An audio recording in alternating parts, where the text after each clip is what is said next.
ये तो सब नौटंकी है। कोर्ट क्योंकि मुख्यमंत्री पद से आपको नहीं हटा सकता है। उसने कहा कि पद पे तो आप बने रहो, लेकिन आप दफ्तर नहीं जाओगे, आप फाइल नहीं साइन करोगे, आप अधिकारियों से बात नहीं करोगे, आप उन लोगों को डराओ धमकाओगे नहीं जो आपके यहाँ विटनेस हैं। इसका मतलब है उसने ये कहा कि आप मुख्यमंत्री बनने लायक नहीं हो। बेल आपको मिलेगी क्योंकि बेल एक व्यक्ति के रूप में आपका अधिकार है। बेल का ये मतलब नहीं है कि आप दोष हैं या निर्दोष हैं। एक तरीके से कोर्ट ने कह दिया you should bloody well resign. थोड़ी सी शर्म तो इस इंसान में रही होगी कि इसने कहा अब हमारे कोई मतलब नहीं, क्योंकि देखिए ये कोई सेवा करने के लिए मुख्यमंत्री नहीं बना। केजरीवाल के साथ जब भी कुछ हुआ है तो एक होता है जो वो पब्लिकली कहता है और एक पर्दे के पीछे बीजेपी या उनके नेताओं से वो क्या बातचीत करता है। कि 10 केजरीवाल भी उतर जाएं फील्ड में तो फर्क नहीं पड़ेगा। दिल्ली में अब एक नई बात राजनीति ने करवट ली।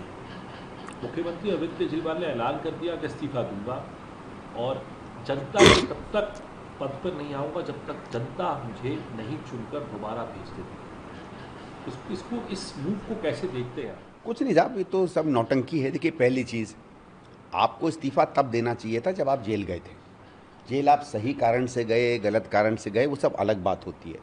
बात हाँ ये है कि हमारे यहाँ नैतिकता में जब भी कोई आदमी ऐसे पद पर होता है कि उसको जेल भेजा जाए, वो इस्तीफा देता है, जेल से वापस लौट कर आ जाइए, आप अपने पद पे वापस आ जाइए। हेमंत सोरेन के साथ हुआ, लालू जी के साथ हुआ, उमा भारती जी के साथ हुआ, बहुत लोगों के साथ ऐसा हुआ। तब तो आपने किया नहीं। और अब आप कह रहे हैं कि मैं अब, क्योंकि सुप्रीम कोर्ट का अगर आप देखिए जजमेंट, सुप्रीम कोर्ट के जजमेंट ने क्या कहा।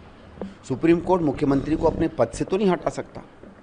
तो सुप्रीम कोर्ट ने दो चीज़ें की, एक तो बेल दी, और बेल का हम स्वागत करते हैं क्योंकि हम ये मानते हैं कि अगर आदमी दोषी करार नहीं है कोर्ट में तो उसको बेल एक अधिकार के रूप में मिलनी चाहिए। अब वो मिली, इनको ठीक मिली। लेकिन कोर्ट ने क्या कहा, कोर्ट क्योंकि मुख्यमंत्री पद से आपको नहीं हटा सकता है, उसने कहा कि पद पे तो आप बने रहो, लेकिन आप दफ्तर नहीं जाओगे, आप फाइल नहीं साइन करोगे, आप अधिकारियों से बात नहीं करोगे, आप उन लोगों को डराओ धमकाओगे नहीं जो आपके यहाँ विटनेस हैं। इसका मतलब है उसने ये कहा कि आप मुख्यमंत्री बनने लायक नहीं हो, क्योंकि अगर आप फाइल नहीं देख रहे, अगर आप दफ्तर नहीं जा रहे तो आप काम अपना नहीं कर रहे, मतलब काम करने को आपको रोक लगा दी। तो ये सुप्रीम कोर्ट ने कहा कि हमारे पे आपके खिलाफ हम नो कॉन्फिडेंस का मोशन पास कर रहे हैं। बेल आपको मिलेगी क्योंकि बेल एक व्यक्ति के रूप में आपका अधिकार है। बेल का ये मतलब नहीं है कि आप दोष हैं या निर्दोष हैं, क्योंकि बलात्कारियों को भी बेल मिलती है, हत्या के आरोप में जो आरोपित होते हैं उन्हें भी मिलती है, बाद में आरोपित भी घोषित हो जाते हैं। तो ये मतलब नहीं है कि बेल का कि कोई आप निरपराध हैं। तो एक तो ये कि कोर्ट ने ये कहा कि मैं आप पे भरोसा नहीं है। देखिए वहीं हेमंत सोरेन को जब बेल मिलती है तो कोई कंडीशन नहीं लगाई जाती है। इसका मतलब है कोर्ट को ये विश्वास था कि हेमंत सोरेन जी के खिलाफ जो केस है उसमें मूल तक कुछ नहीं है। इनके खिलाफ क्या कहा, आप फाइल नहीं छुएंगे, आप अधिकारियों से बात नहीं करेंगे, आप दफ्तर नहीं जाएंगे, मतलब है आप मुख्यमंत्री पद के लायक नहीं हो या मुख्यमंत्री का कोई भी काम नहीं करोगे।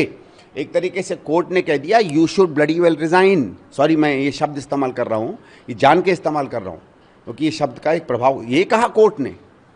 उसके बावजूद थोड़ी सी शर्म तो इस इंसान में रही होगी कि इसने कहा अब हमारे कोई मतलब नहीं, क्योंकि देखिए ये कोई सेवा करने के लिए मुख्यमंत्री नहीं बना था, ये मेवा के लिए बना था। आप फाइल बिना साइन किए जनता में रह के भी सेवा कर सकते हैं, फाइलें तब चाहिए जब मेवा चाहिए। इसलिए मुझे मालूम था कि ये इस्तीफा देंगे और इस समय कुछ पॉलिटिकली इनको सूट भी करता है। राजनीति पे क्या असर देखते हैं, दिल्ली की राजनीति पे? हालिया हरियाणा के अंदर आम आदमी पार्टी भी चुनाव लड़ रही है, प्रचार करने जाहिर तौर पे जो है अरविंद केजरीवाल जाएंगे, किस तरीके से देखते हैं? नहीं, हरियाणा में तो ये जाएंगे ही भाई। वो तो एक होता है ना, किसी भी एग्रीमेंट में कुछ प्रत्यक्ष होता है, कुछ अप्रत्यक्ष होता है। तो ये तो जो बिना लिखी हुई बेल की एग्रीमेंट है वो यही है कि आप पंजाब में, हरियाणा में जाके कोशिश करेंगे कांग्रेस को हराने की। केजरीवाल के साथ जब भी कुछ हुआ है तो एक होता है जो वो पब्लिकली कहता है और एक पर्दे के पीछे बीजेपी या उनके नेताओं से वो क्या बातचीत करता है। मैं आपको बता दूं, आप माने या ना माने, अभी से कुछ समय पहले जब सिसोदिया को बेल मिली थी तो एक मेरे अच्छे मित्र हैं भारतीय जनता पार्टी में, मैंने जब उनको फ़ोन करके कहा तो उन्होंने कहा भैया हरियाणा के चुनाव आ रहे हैं, समझा करो। तो मैंने कहा केजरीवाल, कहने का भाई वो भी हरियाणा में उनकी ज़रूरत तो है। तो इस शब्द का क्या मतलब है, मैं नाम नहीं देना चाहूँगा, और ये तो किसी भी आप राजनीतिक व्यक्ति से जान लो, वो सब जानते हैं कि इस समय आम आदमी पार्टी बीजेपी की हरियाणा में ज़रूरत है, क्योंकि भारतीय जनता पार्टी को ये लगता है कि बहुत ज़्यादा वोटों का अंतर नहीं, उनको ये लगता है वो अंतर आम आदमी पार्टी पूरी कर लेगी। लेकिन ये बेचारे ये चीज़ नहीं जानते हैं कि जिन सीटों पे हम जीत रहे हैं, और मेरे हिसाब से 65-70 पे तो इस समय हम बहुत आगे चल रहे हैं, इतना बड़ा अंतर है कि 10 केजरीवाल भी उतर जाएं फील्ड में तो फ़र्क नहीं पड़ेगा। लेकिन सर अगला मुख्यमंत्री जो है, आपको लगता है कि कौन उनको उत्तराधिकारी? कई नाम चल रहे हैं, उसमें सौरभ भारद्वाज है, आतिशी है, कृपाल राय है, तमाम बात की जा रही है, उससे दिल्ली पे क्या असर? देखो, पहली चीज़ ऐसा है, सामान्य रूप से जब सरकार में मुख्यमंत्री बदलते हैं एक किसी भी राजनीतिक दल में, तो एक राजनीतिक निर्णय लिया जाता है। राजनीतिक निर्णय इस हिसाब से लिया जाता है कि बाकी बड़े नेता कौन हैं पार्टी में, किसका लोगों में प्रभाव है, वोट पर क्या असर हो सकता है, जनता समुदाय में क्या असर हो सकता है, सरकार वो कैसे चलाएगी।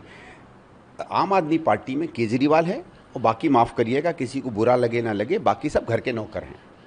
नौकर के अलावा कोई किसी की कोई जगह नहीं है, ठीक है। तो इन्हें अपने नौकरों में चुनना है, और मैं नौकर उस सम्मान के हिसाब से नहीं कह रहा, क्योंकि जो भी काम करता है उसका सम्मान होता है। ये उसको बिल्कुल एक दूसरी तरीके से ट्रीट करते हैं। तो ये इसको मानेंगे कि भाई अब कौन ऐसा व्यक्ति आएगा जो फाइलें दबा के रखे, सूचनाएं बाहर ना जाने दे, जो हम लोग कमा रहे हैं, कमाई चल रही है उसको सतत चलाता रहे। क्योंकि ये सत्ता का हस्तांतरण नहीं है, ये एक बिजनेस कंपनी के शेयर्स का हस्तांतरण है। आम आदमी पार्टी बिजनेस कंपनी है, पैसा बनाने की कंपनी है, ठीक है, और कुछ नहीं है, ठीक है। तो पार्टी में आप सत्ता के चलाने का या प्रशासन के चलाने के अधिकार का हस्तांतरण करते हो, यहाँ शेयर्स का हस्तांतरण हो रहा है। तो ये चाहते हैं कि शेयर्स नाम में तो मेरे रहें, लेकिन रजिस्ट्री किसी और के नाम पर हो जाए। तो ये ऐसा व्यक्ति चुनेंगे जो भले रजिस्ट्री अपने नाम पे कर ले, लेकिन धन संपत्ति इनके नाम पे चलाए।